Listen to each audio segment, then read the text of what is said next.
사람이 에릭 프롬이라는 분이거든요. 20세기 대표 사상가이시죠. 독일의 심리학자인데, 사회 심리학자입니다. 이분이 쓴 책 소유냐 존재냐 다 많이 들어봤던 책이잖아요. 소유냐. 저자이기도 합니다. 20세기 대표 사상가입니다. 근데 이분은 그 인간을, 사회 심리학자니까 인간을 어떻게 정의를 내렸느냐면 이렇게 인간을 정의를 내렸습니다. 호모 에스퍼런스, 이 라틴어거든요. 라틴어라는 말은 로마어라는 말이에요. 로마어인데 호모는 인간입니다. 인간.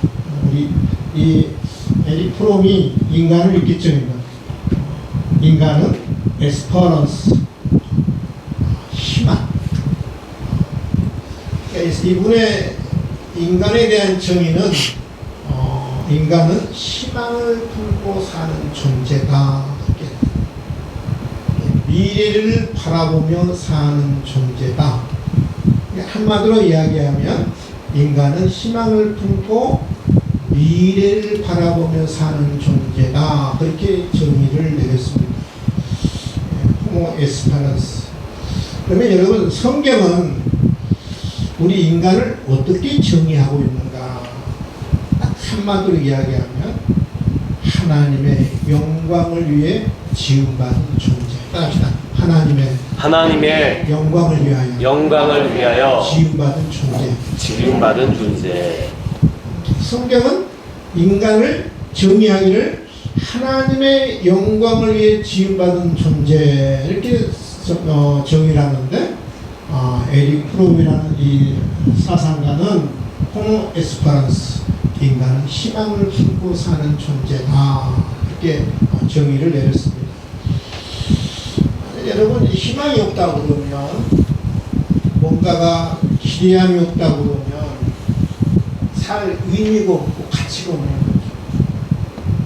다 사람들이 희망이 없다고 그러면 좌절하고 절망하고 포기하는 거거든요.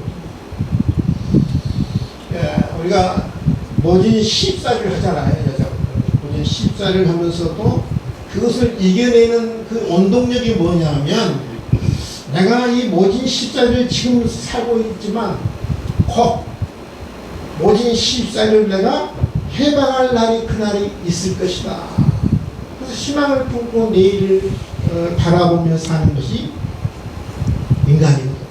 만약 그것이 없다고 그러면 아마 좌절하고 절망하고 인생을 포기할 거예요.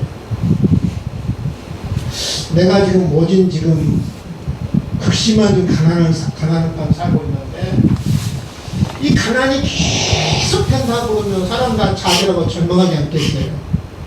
내가 지금은 극심한 가난 속에 살지만 곧 가난 속에 내가 해방될 것이다. 그 희망이 있고 기대감이 있기 때문에 이 가난을 내가 잘 이겨낼 수 있는 거거든요.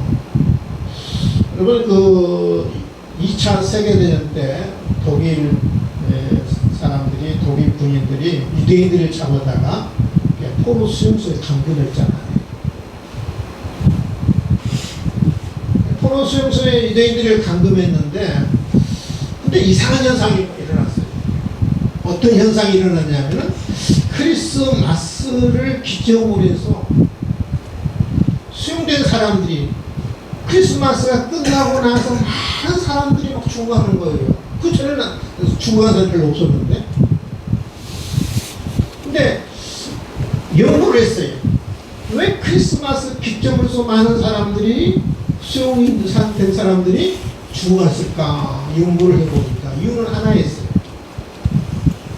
이 포로 감금됐던 사람들이 무슨 기대를 갖고 살았느냐면, 크리스마스가 되면 석방될 것이다, 해방될 것이다, 자유를 내가 이제 누릴 수 있을 것이다, 이렇게 기대를 했는데, 근데 크리스마스가 돼도 석방이 없는 거예요. 자유가 없는 거예요. 그래서 그 포로에 감금됐던, 수용소에 감금된 사람들이 좌절하고요, 절망하고 좌절하고 절망하니까 사람들이 막 죽어가는 거예요. 왜 그래요, 여러분? 희망은요, 삶의 힘이 되고요, 삶의 원동력이 되는 것이 희망인 거예요. 그래서 호모 에스퍼런스, 희망을 갖고 사는 존재예요, 우리 인간.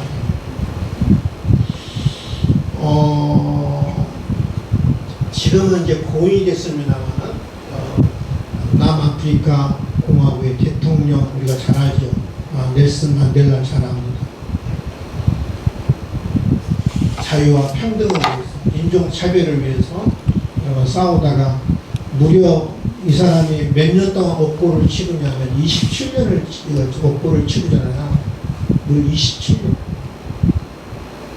예, 로빈섬의 그 정치범들을 감금했던 그 감옥 로빈섬이거든. 거기서 무려 몇 년을 거기서 정치범들만 아주 혹독한 이 세계에서 가장 혹독한 감옥이죠. 그 감옥에서만 몇 년을 이 만델라가 이렇게 사냐면 18년 산 18년. 27년간 18년. 그러니까 앞으로도 죽을 때까지 계속해서 그런 노빈 그 감옥에서 갇혀 있을지도 모르는 상황이었거든요. 근데 이 만델라 딸이 결혼을 해가지고 아들을 낳았어요. 딸이 아들을 낳고 아버지를 면회를 왔어요. 그래서 아버지에게 이렇게 부탁합니다. 아버지, 이 손자를 위해서 이름을 지어주세요 라고 부탁을 했어요. 만델라가 얼마나 여러분 감격스럽겠어요. 자기는 지금 감옥에 희망도 없고 계속 이 어둠의 끝이 없는 그런 감옥에 있는데 딸이 와갖고 손자의 이름을 지어달라고. 그래서 만델라가 그 손자의 이름에 지어줬는데 무슨 이름이 뭔지 알까요? 호프, 희망이라. 희망. 그 감옥의 끝이 좀 없는 가운데 있잖아요. 그죠? 어둠의 지금 끝이 없는 가운데서도 이 만델라는 손자의 이름을 호프라고 이름을 지었어요. 그러니까 그 감옥 속에서도 이 만델라가 그 이겨낼 수 있었던 비결이 뭐냐면 희망을 품고 있었다는 거. 희망을 잃지 않았다는 거예요. 그래서 손자의 이름을 뭐라고요? 호프. 너는 희망이다. 너는 소망이다. 그래서 희망 때문에 27년 옥살이를 이길 수 있었던 거예요. 우리 인간이 희망을 품고 사는 거 굉장히 중요한 거예요. 아멘? 오늘 성경에 보면은 시몬이라는 사람이 나오거든요. 시몬이라는 단어의 이름 뜻은 응답하다는 말이에요. 응답하다. 시몬이라는 사람은 바로 이렇게 희망을 품고 기다리는 자가 바로 누구냐? 시몬이었어요. 시몬. 예루살렘에 시몬이라는 사람이 있으니 이 사람은 의롭고 경건했다. 이스라엘의 1호를 기다린 자라 성령이 그 위에 계시더라. 이 시몬은 어떤 사람이냐? 의롭고 경건한 가운데 이스라엘의 1호를 기다린 자. 이스라엘의 1호를 기다렸다는 말은 무슨 말이냐면 구약 성경에 예언했던 인류의 메시아, 인류의 구원할 메시아를 기다렸다는 말. 이스라엘의 1호를 기다렸다는 말은 인류를 구원할, 이스라엘 백성들을 구원할 그런 메시아 구원자를 기다렸다는 말이에요. 이 시몬은 희망을 품고 내일을 기대하면서 살았던 사람이 누구냐면 시몬이에요. 이스라엘의 1호를 기다려요. 인류를 구원할 그 메시아를 기다리면서 살았던 사람이 바로 누구냐면 이 시몬이죠. 시몬. 아마 시몬이 살았던 시대는 우리 옛날에 일제시대하고 비슷합니다. 일제시대 30년 동안 누구의 압제바에 살았죠? 일본 압제. 주권이었잖아요. 이때 예수님이 태어날 때 누구의 지배를 살았느냐 하면은 로마의 지배를 살았어요. 주권이 없어요. 주권이. 나라가 없는 거죠. 나라가. 그러니까 주권이 없으니까 얼마나 여러분 예수님의 당시의 사람들이 얼마나 그 피폐했겠습니까? 나라를 잃어버리고 그 나라를 잃어버리니까 로마 사람들이 과도한 세금을 부과하거든요. 세금을 또 거둬들인 세리들이 자기들의 착취하게 해서 또 로마 사람들이 로마 정부가 세금도 과도하게 이렇게 부과하는데 거기다 더 붙이는 거예요. 혹을 더 붙이는 거예요. 이스라엘 백성들이 경제적으로 정말 피폐해집니다. 빈궁해집니다. 이 세리들의 행보로 인해서 백성들이 이루 말할 수 없도록 궁핍하거든요. 사회적으로, 경제적으로, 정치적으로 힘든 상황이 어떤 상황이냐면 시몬이 살았던 예수님이 이 땅에 오셨던 바로 그런 시대였어요. 그런 암담한 상황 속에 시몬이 어떠느냐면은 이스라엘의 이루를 희망을 품었어요. 메시아를 기대했어요. 메시아의 원란을 늘 기대하면서 살았던 사람이 바로 누구냐면 시몬이라는 사람이에요. 막연하게 기다린 게 아니라요. 시몬은 26절에 그가 주의 그리스도를 보기 전에는 죽지 아니하라는 성령의 지시를 받았더니 성령이 이 시몬에게 말씀합니다. 뭐라고 말씀하냐면 내가 죽기 전에 반드시 네가 그렇게 기다리다 네가 그렇게 오매불만 바라보던 메시아를 인류를 구원할 메시아를 반드시 내가 보게 될 것이다. 죽기 전에 내가 반드시 내가 기다리는 메시아를 보게 될 것이다. 성령의 지시를 받습니다. 하나님의 약속을 받고 시몬은 기다립니다. 오늘 27절에 보면 성령의 감동으로 성전에 들어가 누가 들어갔느냐 하면 시몬이 성령의 감동으로 성전에 들어갔어요. 성령의 감동되니까 마음이 충만합니다. 마음이 기쁩니다. 마음이 즐겁습니다. 뭔가 성령이 역사하니까 사람이 줄 수 없는 그런 성령의 충만함이 있어요. 너무 기쁨입니다. 황홀함입니다. 영적인 황홀함이 있었어요. 그때 마침 부모가 율법의 규례의 관례대로 행하고자 하여 그 아기 예수를 데리고 오는지라. 성령의 감동을 받아서 시몬이 성전에 들어갔는데 마침 예수의 부모가 율법의 관례대로 말은 유대인들은요 아이가 태어나면 남자아이가 태어나면 8일째 되는 날 할례를 받게 돼 있어요. 할례. 우리로 말하면 포도수고 포도수. 왜 이게 할례를 받느냐 하면 하나님 백성의 표시입니다. 할례를 받으면 하나님의 백성된 표시고 할례를 받지 않으면 이방인 표시고 하나님의 백성이 아니다. 우리로 말하면 세례죠. 세례. 우리로 말하면 세례를 받기 위해서 마침 예수의 부모가 아기 예수를 데리고 성전에 들어갑니다. 그때 누구하고 만났느냐 하면 오매불망 메시아를 인류를 구원할 메시아를 기다렸던 시몬을 만납니다. 그때 시몬에게 성령이 말씀하지요. 바로 네가 본 이 아이가 네가 안고 있는 이 아이가 바로 네가 기다리던 메시아 인류를 구원할 메시아라고 이렇게 이야기합니다. 아주 역사적인 찰나죠. 그 시몬이 성령의 지시를 받아서 하나님을 찬송합니다. 뭐라고 찬송하느냐면 주제여 이제는 말씀하신 대로 종을 편안히 도와주시는도다. 하나님 내가 이제 편안히 죽을 수 있습니다. 우리식으로 말한다면 하나님 내가 이제 죽어도 여한이 없습니다. 죽어도 이제는 소원이 없습니다. 내가 이루고자 하는 것 다 이루었습니다. 아기 예수를 만나고 나서 내가 이제 죽어도 소원이 없습니다. 그러면서 찬송합니다. 내 눈이 주의 구원을 보았사오니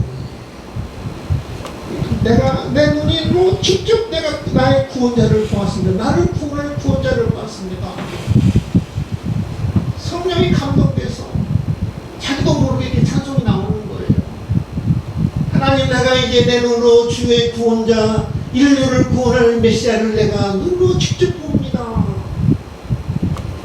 바로 이 아기는 만민 앞에 예비하신 것이다. 모든 만민을 위해서 준비하신 분이요, 만민을 위해서 예비하신 분입니다. 이방인에게 비추는 빛입니다. 주의 백성 이스라엘의 영광입니다. 이렇게 찬송하거든요. 그냥 성령의 감동이 되어서 성령의 역사로만 자기도 모르게 찬송하는 거예요. 내가 내 눈으로 직접 주의 구원자를 봅니다. 이분야말로 만민 앞에 준비하신 분이요, 정말 예비되신 분입니다. 이방인에게 비추는 생명의 빛입니다. 주의 백성 이스라엘의 영광입니다. 빛이요 영광입니다.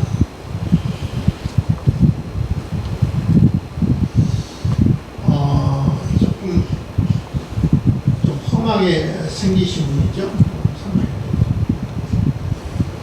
이분이 마취제를 발견한 분이거든요. 1847년 크로노포름이라는 마취제를 발견했어요. 제임스 스킨슨이라는 사람인데, 나는 인류 그 의학에 하나의 그 전환점을 가져다는 사람이 누구냐 하면 시프슨이라고 생각합니다. 시프슨 사람이 인류 의학에 하나의 전환점을 가져다는 사람.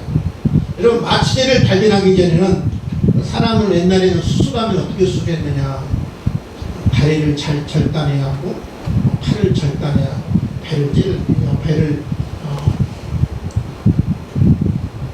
수술할 때 팔을 댈 때는 옛날에는 어떻게 했어요?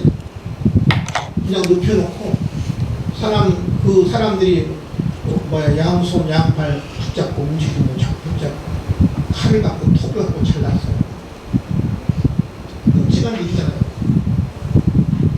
아마 생각해보세요. 생사를 날카로운 칼로 가지고 잘라야 하고, 톱을 갖고 잘라야 하고, 도끼를 갖고 잘라야 돼요. 옛날에 그랬어요. 1847년 이전에는요, 차라리 수술할 바에야 나는 차라리 죽겠다는 사람들이 많았어요. 얼마나 고통스럽게 생각해보세요. 근데 이 마취제를 발견한 사람이 1847년인데요. 지금으로 봤다면 아마 노벨 의학상감이 노벨 의학상 당연히 받아야 할 사람이에요. 근데 이분은 노벨 의학상 못 받았어요. 왜 못 받았느냐? 노벨보다 빨리 죽었거든요. 몇 년을 빨리 죽었느냐? 26년 빨리 죽었어요.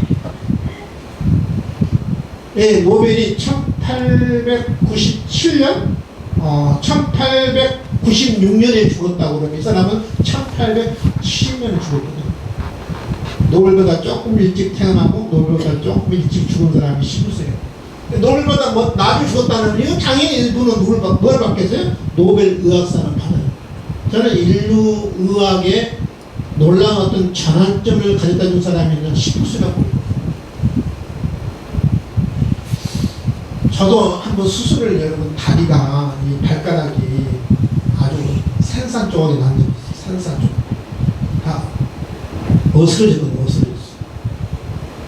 그 고통을 이루 말할 수 없어요. 그걸 제가 이제 어스러진 이 뼈 마디를 이제 맞춰야 되잖아요. 근데 수술할 때 마취에 딱 들어가니까요. 수술 다 끝나니까 잠을 깼거든요. 그 안에 무슨 일인지 몰라요. 고통도 없었고 해봤자 경험했잖아요. 근데 이 시부슨이 만약에 어디에 발견하지 못했다고 하면 그걸 뼈 마디를 맞추고 생각해보세요. 얼마나 끔찍한 고통이겠어요. 차라리 죽고 말죠. 네, 이분이 놀라운 발견을 했는데, 이분이 이제 대학 강의를 갔을 때 한 학생이 질문합니다. 교수님, 인생에 있어서 가장 가치 있는 발견이 무엇입니까? 당신이 발견한 그 가장 가치 있는 발견은 뭡니까? 라고 질문했을 때 아마 시부스는 아마 이런 대답을 해서 다 생각해요. 나는 마취를 발견한 것이 가장 가치 있는 발견입니다. 이렇게 이야기할 것 같잖아요. 근데 이분이 뭐라고 이야기하냐면, 나의 가장 가치 있는 발견은 내 자신이 죄인이며, 내 자신이 죄인이며, 예수 그리스도께서 나의 구세주이심을 발견하고 확인한 것은 나의 인생의 가장 가치 있는 발견입니다. 네, 내가 마침내를 발견한 것보다 더 가치 있는 발견은 내가 죄인이고 예수 그리스도가 뭐예요? 구세주인 것을 발견한 것이 가장 가치 있는 발견입니다. 고백을 한 거예요. 지금 시몬이 지금 그 고백을 하고 있거든요. 내가 주의 구원을 보고 있습니다. 이분이야말로 만민 앞에 예비하시고 준비하신 분입니다. 이방인에게 비추는 생명의 빛입니다. 이스라엘 백성의 영광입니다. 아멘. 아멘. 이 고백이 시몬의 고백이 아니라 저와 여러분의 고백이 될 수 있기를 주님의 이름으로 축원을 드립니다. 아멘. 그러면서요, 시몬이 예언을 합니다. 세 가지를 예언을 하거든요. 잘못식을 합니다. 시몬이 그들에게 축복하고 그의 어머니 마리아에게 말하여 이르되 보라. 시몬이 마리아에게 이렇게 예언합니다. 이는 누구를 향해요? 어린아이가 이스라엘 중에 많은 사람을 패하게 하거나, 패한다는 말은 실패하거나 성공하게 한다. 이 사람은 성공과 실패의 기준점이 될 것이다. 그렇게 이야기해요. 이스라엘 중에 많은 사람이 이 사람 때문에 실패하기도 하고 이 사람 때문에 성공하기도 한다는 거예요. 누구 때문에? 아기 예수 때문에. 아기 예수가 실패와 성공의 기준점이 될 거다. 그렇게 이야기하고. 여러분, 보통 우리는 어떤 사람을 성공한다고 우리가 생각하나요? 건강한, 최소한 건강하게 살면서 좋은 대학에 들어가고 좋은 직장에 들어가고 돈을 많이 벌어서 건강하게 오래 사는 사람이, 우리 기준점에 보면 그 사람이 성공의 기준점, 그렇죠? 다 그런 사람 되기 원하죠? 그런 사람 되기를 주님의 이름으로 축원을 드립니다. 그러면 어떤 사람이 실패한 사람이 태어날 때부터 내가 건강하게 태어난 거다, 좋은 대학에 있다, 좋은 직장에 있다, 내가 가난하게 사는, 타락한 그 죄성의 관점에서 보면 성공과 실패의 기준이 분명하고,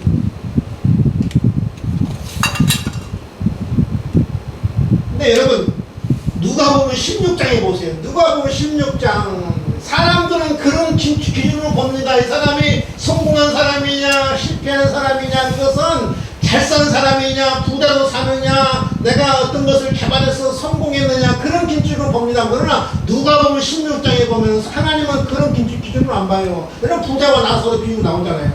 부자는 우리 인간의 기준으로 성공한 사람이잖아요. 부귀영화를 누린 사람이거든요. 죽을 때도 호화롭게 죽어요. 우리 기준으로 보면 분명히 이 사람은 성공한 사람입니다. 그러나 여러분, 이 사람이 죽어서 어디 갑니까? 지옥불에 가죠. 하나님이 손가락 끝에 물 한 방울도 허락하지 않는 그 지옥불에 들어가거든요. 근데 그 반면에 거지 나사라고 써요. 우리 인간의 타락한 인간의 죄성의 눈으로 보면서는 분명히 실패한 사람이잖아요. 태어날 때부터 건강하게 못 태어났습니다. 구걸을 하면서 살 수밖에 없었어요. 여러분, 개보다 더 못한 취급을 받았잖아요. 개보다 못한. 요즘 개들이 얼마나 여러분 대접받는지 아세요? 저는 죄송합니다. 우리 집서 우리 손자 손녀가 첫 번째고요. 두 번째가 개예요. 개. 제가 몇 번째냐면 제가 보니까 세 번째예요. 제 아내 듣고 있나요?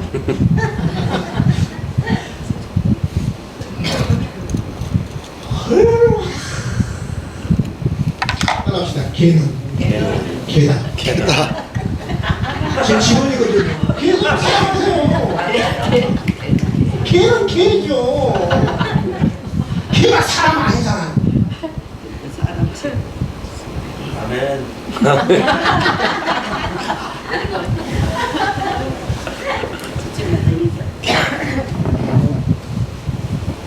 내가 무슨 말 하다 이렇게 갔어요?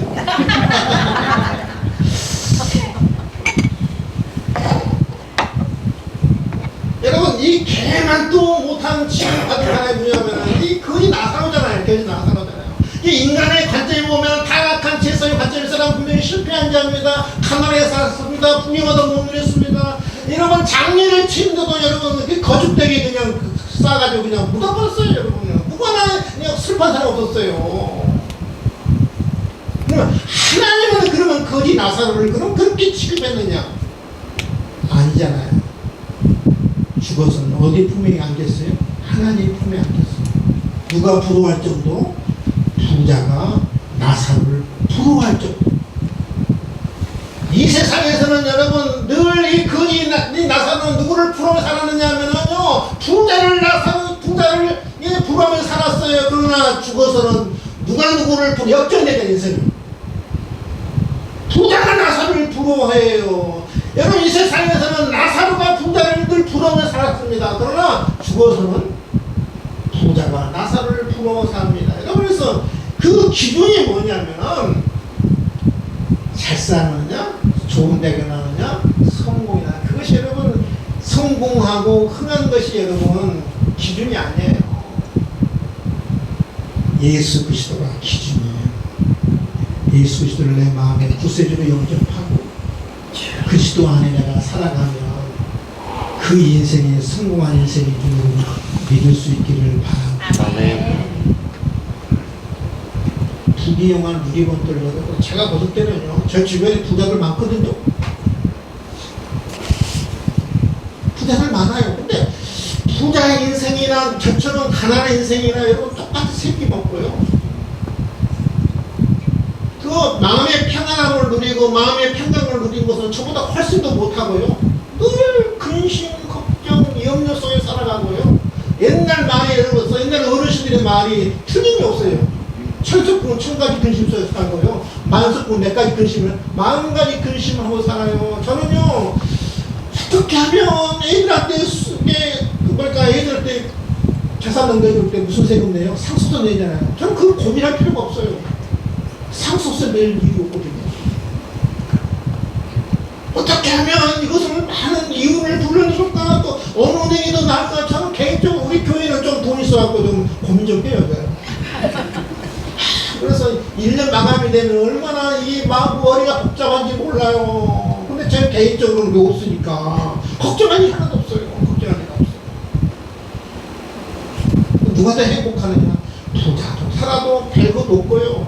저보다 더 근심 걱정 살고요. 저는 마음이 평안해요. 평안해요. 여러분, 성공과 실패의 기준은 내가 예수 그리스도에 달려있어요. 예수 그리스도를 영접하고 예수 그리스도 아는 사람은 그 사람이 성공한 사람이에요. 예수를 모르고 예수 밖에 살다가 죽는 사람이, 오늘 실패한 사람이에요. 망한 사람이에요. 믿으시면 아멘. 예수 그리스도가 성공과 실패의 기준이에요. 여러분, 우리가 BC, AD를 잘 알잖아요. BC. BC는 비포 크라이스트거든요. 예수 그리스도 전. 예수 그리스도의 탄생을 기준점으로 해가지고 우리가 이전에를 BC라고 그러죠. 기원 전. BC 그럽니다. 근데 예수님 탄생을 기준으로 해서 이후의 세계를 뭐라고 그러냐면 AD라고 그러죠. AD. 근데 제가 옛날에 한번 말씀했어요. BC는 영어입니다만 아노 도미니, 이것은 라틴어거든요. 로마예요. 로마. 이 아노가 뭐냐면 영어로 말해요. 이어, 연이라는 말이에요. 이 도미니가 뭐냐면 주라는 말이에요. 주의 해. 이게 BC와 AD 기준점이 뭐냐 하면은 예수님의 탄생이 이전의 그 역사는 뭐냐면 BC라고 그러고, 그 다음에 예수님의 탄생의 기준은 이후의 역사를 뭐냐 AD라고 그러잖아요. 아노 도미니 비포 크라이스트. 우리가 역사하면 히스토리잖아요. 히스토리. 영어 히스토리. 근데 조금 더 역사하면은 히스, 그의, 3위지. 스토리죠. 그의 이야기라는 말이에요. 역사. 주님의 이야기라는 말이에요. 시스템. 그의 이야기. 주님의 이야기. 근데 이 역사를 누가 주관하느냐? 주님이 주관한다. BC와 AD의 기준이 예수님의 탄생을 기준으로 해서 BC와 AD의 기준점이잖아요. 예수님 탄생. 우리 인생의 성공과 실패는 뭐의 기준점이냐면은 예수 그리스도가 기준점이에요. 예수 그리스도가 없는 사람, 예수 그리스도 밖에 있는 사람, 예수 그리스도를 영접하지 않는 사람은 죄송합니다만은 패한 인생이에요. 실패한 인생이에요. 그러나 예수 그리스도 안에 영접하고 예수를 영접하고 예수 그리스도 안에 살아가는 사람은 성공한 인생을 여러분 믿을 수 있기를 바랍니다. 그걸 누가 예언하는 거예요? 시몬이 예언하는 거예요. 시몬. 이스라엘 중에 많은 사람을 패하게 하거나 흥하게 하거나. 예수 그리스도가 어떤 사람은 성공한 인생을 만들고 예수 그리스도 어떤 사람은 실패한 인생을 만든다는 거고. 두 번째 예언을 합니다. 비방을 받는 표적이 되게 하여 세움을 받았고 예수님이 비방을 받는 표적. 늘 비난을 받고 비방을 받고 늘 손가락질을 받았더란 말이에요. 예수님이. 비방의 표적이 되리라. 예수님은 여러분 그 공생의 시작부터 늘 바리새인들, 서기관들로부터 늘 비난과 비방을. 왜냐하면 예수님은 주로 누구들과 함께 어울렸어요? 예수님 12제자 보세요. 성공한 한 사람도 없어요. 다 거기다 어부들이었고요. 세리였고요. 예수님은 누구와 함께 늘 어울렸냐면 친구 삼았냐면 세리와 창립이었어요. 버림받은 사람, 소외받은 사람. 예수님이 늘 그들과 친구 삼고 그들과 함께 어울렸고 저희도 다 그런 사람들이에요. 그러니까 사람들이 예수님을 비난합니다. 세리와 죄인의 친구로다 비난합니다. 비방합니다.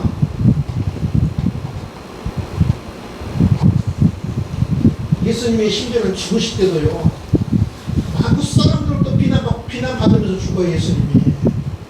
마태복음 27장이죠. 지나가는 자들은 자기 머리를 흔들며 예수를 모욕하기로 성전을 헐고 사흘에 짓는 자여 내가 만일 하나님의 아들은 자기를 구원하고 십자가에서 내려오라. 지나가는 사람들이 막 머리를 흔들고 동네처럼 구제할 방법이 없다는 거죠. 머리를 흔드는 거예요. 가망이 없다는 거예요. 하나님의 아들이는 자기를 구원하고 십자가에 내려오라.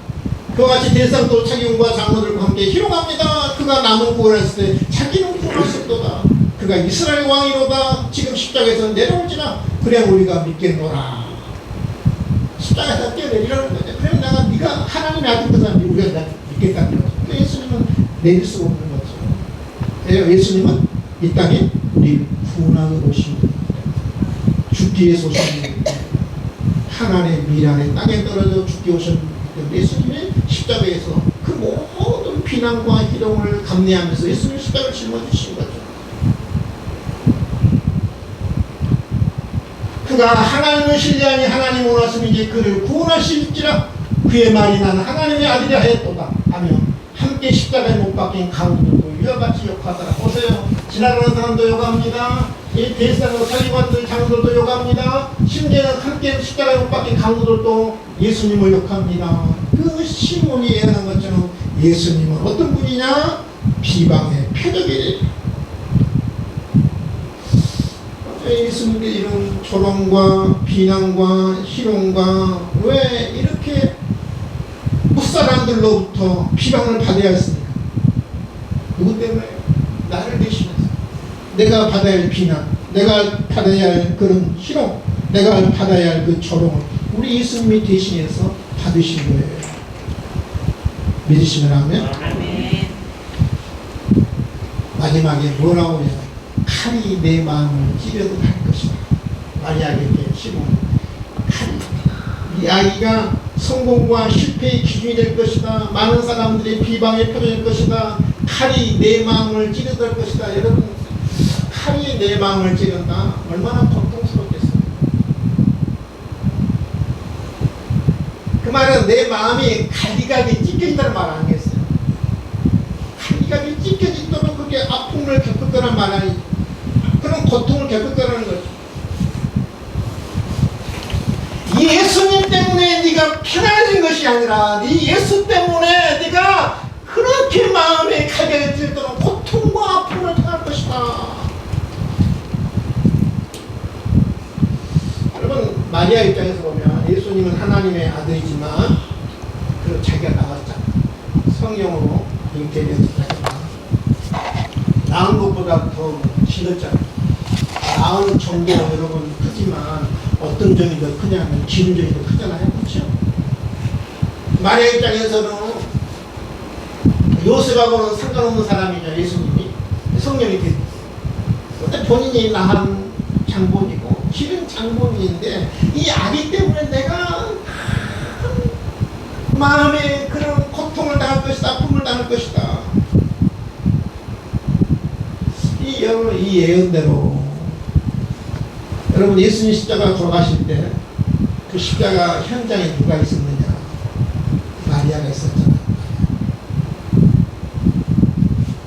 신문을 받을 때 로마 병사들의 채찍을 받을 때 그 현장에 누가 있었냐면 어머니 마리아가 있었어요.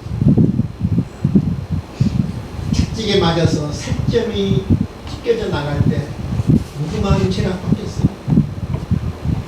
마리아의 마음이 얼마나 아팠어요.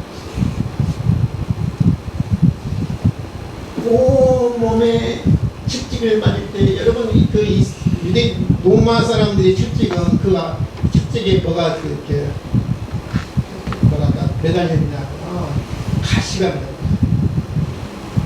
근데 때릴 때 박히거든요. 박히면 잡아채잖아. 그럴 때 살점이 떠나요. 예수님이 채찍에 맞아 살점에 떨어나갈 때마다 그 고통의 현장에 마리아가 있었어요. 얼마나 마음이 아팠겠어. 예수님이 십자가를 짊어지고 골고다 온 게 모르시잖아요. 매번 쓰러져요. 밤새도록 신문당하시고 채찍에 맞으시고 피 흘리시고 십자가를 짊어질 때 올라갈 때 한 2km 정도 됩니다. 예수님이 재판받는 현장과 골고다 언덕까지 한 2km 돼요. 이거 짊어지고 무거운 십자가 쓰러질 때마다 그 현장에 누가 있냐? 마리아가 있어요. 골고다 언덕에서 우리 예수님의 양손과 양발에 여러분 모습 단옥 같은 못, 우리로 말하면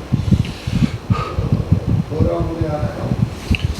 말뚝 같은 새말뚝 같은 못을 박자 옆구리에 창을 찌르잖아요. 여러분, 그 십자가 현장에 누가 있었냐면 마리아가 있어요.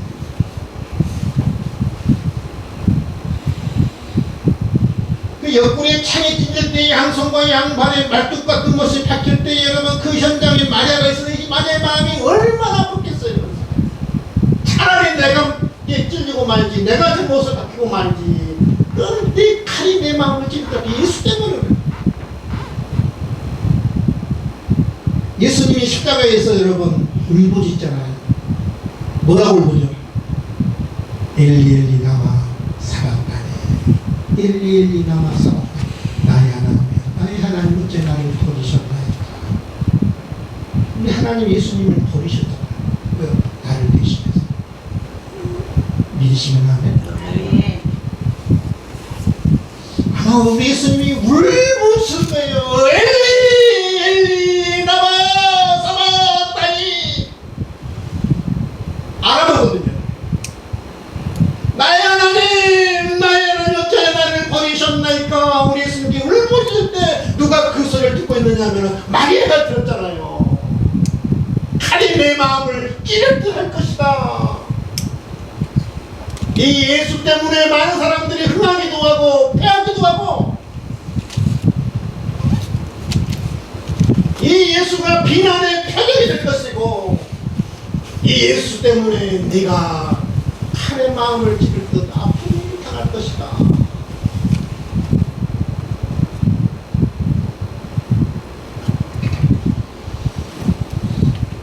우리 예수님이 이 땅에 오신 것은 하늘 보좌를 보시고 영이신 하나님, 두 번째 위, 인격이신 하나님.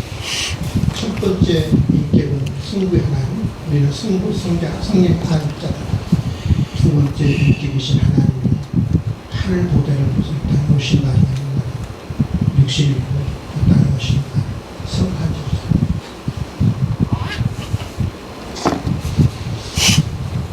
우리가 어떻게 성탄절을 이 땅에 육신을 입고 찾아오신 아기 예수를 어떻게 맞이할 것인가? 시몬처럼 기대하면서 신앙을 나를 구원하자 찾아준 아기 예수를 맞이해야지 않겠는가? 아멘. 기도하겠습니다. 하나님 아버지, 감사와 찬송과 영광을 올려드립니다. 시몬은 이스라엘의 이루자를 기다렸습니다. 하나님, 우리도 이 땅에 찾아오신 나를 구원하시기 위해서 온 인류를 구원하기 찾아오신 아기 예수를 시몬처럼 기다리면서 기대하면서 희망을 품고 아기 예수를 맞이하시도록 저희에게 은혜를 베풀어 주시옵소서. 감사하며 예수님의 이름으로